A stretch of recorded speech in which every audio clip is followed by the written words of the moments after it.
सुप्रभात। सबको सुख पहुंचाओ, ये हमारी आज की आध्यात्मिक चर्चा का विषय है। सबको सुख पहुंचाओ। ये बात सच है कि सिवाय भगवान के अपना कोई नहीं है। मन, बुद्धि, इंद्रियां, श्वास आदि आपके नहीं है, कोई आपका नहीं। परंतु प्रभु को आप अपना मान लें तो प्रभु छोड़ नहीं सकते आप। ये सब चीज़ें हैं जिनके पीछे आप पड़े हैं, आपकी बात कोई मानने वाले नहीं है। जिस शरीर की आप सदा रक्षा करते हो, एक दिन रात्रि में भूल से कपड़ा अलग रह जाए तो जाड़ा लग जाता है। ये ख्याल नहीं करता कि कितने दिन इसने रक्षा की, एक दिन में भी क्षमा कर दूँ। इतने वर्षों से अन्न जल दिया, 2 दिन अन्न जल बंद कर दो तो इसकी क्या दशा होती है। इतना कृतज्ञ है कि 2 दिन में ही पोल निकाल देता है।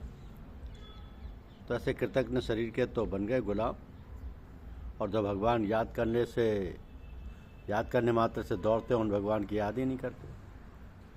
तो बिना याद किए भी उन भगवान ने हमें बुद्धि, विद्या, ज्ञान, शरीर, जीवन आदि सब दिए और देते ही रहते हैं।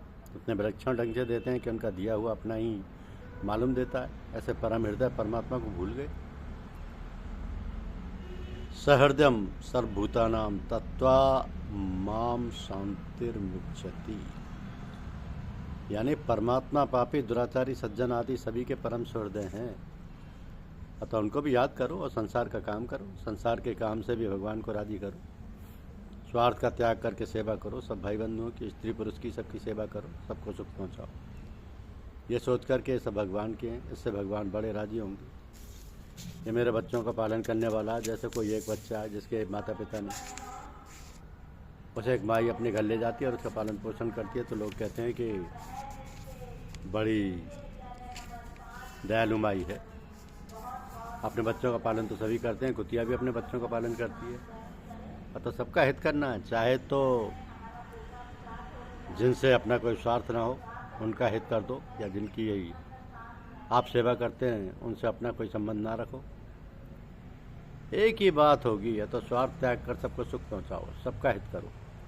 सर्वे भवन्तु सुखिनः सर्वे सन्तु निरामया सर्वे भद्राणि पश्यन्ति माँ कश्चित् दुर्भाग् भवेत्। किसी को दुख ना मिले, सबको आराम मिले, सबको सुख मिले। सज्जनों, ऐसा भाव कर लो। ये मनुष्य जन्म का खास मौका है। स्वार्थ के लिए काम करना मनुष्यता नहीं है। कुत्ते आपस में खूब खेलते हैं, परंतु रोटी का टुकड़ा देखते लड़ाई हो जाती है। ऐसे यदि स्वार्थ के लिए हम लोग भी लड़े तो उनमें और हमें क्या अंतर हुआ। इसलिए भाव रखो कि सबका हित कैसे हो। ते प्राप्त नुवंती मामेव सर्वभूत हिते रता। सबके हित में जो रत होते हैं वे परमात्मा को प्राप्त होते हैं। तो संसार को अपना मानकर जो लाभ आपने उठाया है वह तो उठा ही लिया। अब भगवान को अपना मानकर देख लो।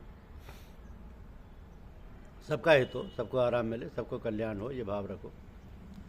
सेवा जितनी कर सको उतनी करो, परंतु भाव में कमी ना रखो। भीतर का भाव ये होना चाहिए कि सबके हित में प्रीति हो। उस भाव से स्वतः त्याग होगा। भावना पहले जाती है, पहले होती है, क्रिया बाद में होती है। तो सबके हित की भावना हो।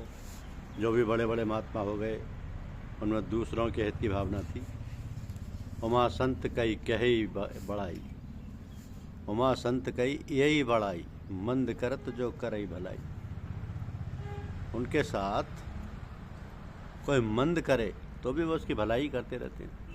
ऐसे ही सबका भला हो जाए, सबका कल्याण हो जाए, ऐसा चिंतन आपके मन में लग जाए तो आपका उद्धार हो जाएगा। महापुरुषों के संग से, दर्शन से कल्याण हो जाता है। उसका कारण क्या है? कारण है कि एकांत में रहते हुए भी उन महापुरुषों को चिंता रहती है कि सबका कल्याण कैसे हो जाए। उस लगन के कारण उनके दर्शन मात्र से संसार का हित होता है, उनकी हवा मात्र से सबका कल्याण होता है।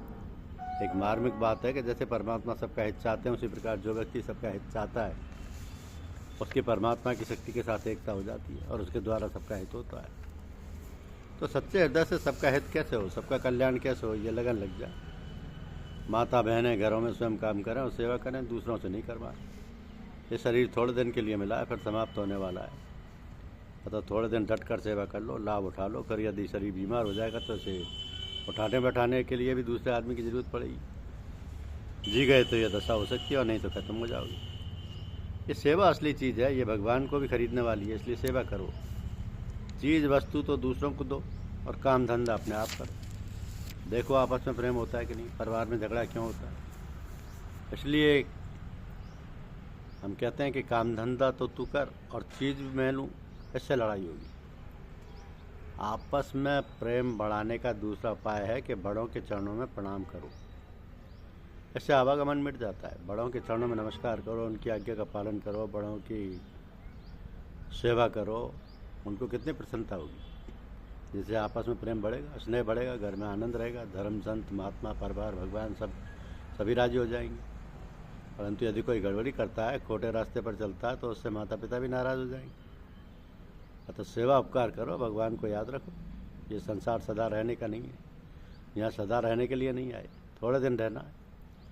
जैसे कुछ दिनों के लिए गीता भवन में सत्संग में आए, फिर यहाँ से चल देंगे।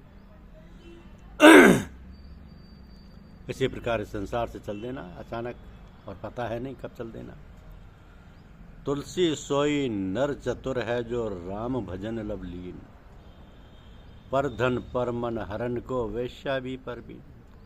क्या बात है, कितनी सुंदर बात कही है कि तुलसी सोई नर चतुर है जो राम भजन लवलीन, पर धन पर मन हरण को वेश्या भी परवीन। भगवान के भजन में वो जो लग गया है वही समझदार है। भगवान के दरबार में भी उसका आदर है। उसने मनुष्य जन्म सफल कर दिया। भगवान ने कृपा करके मनुष्य जन्म दिया कि जिससे वो कल्याण कर ले। परंतु यदि मनुष्य अपना कल्याण नहीं करते तो वह भगवान को एक प्रकार से धोखा देते हैं। इसलिए ऐसा ना हो जाए, हमें मनुष्य शरीर मिला, उत्तम कुल मिला, भगवान की ओर चलने की रुचि मिली, सत्संग मिला, गीता रामायण जैसे ग्रंथ और भगवान का नाम सुनने को मिला। अब क्या बाकी रहा।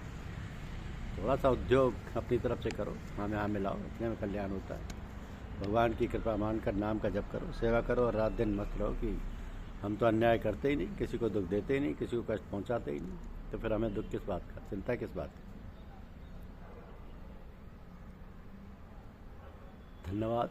यूट्यूब चैनल को लाइक और सब्सक्राइब अवश्य कीजिए। शुक्रिया।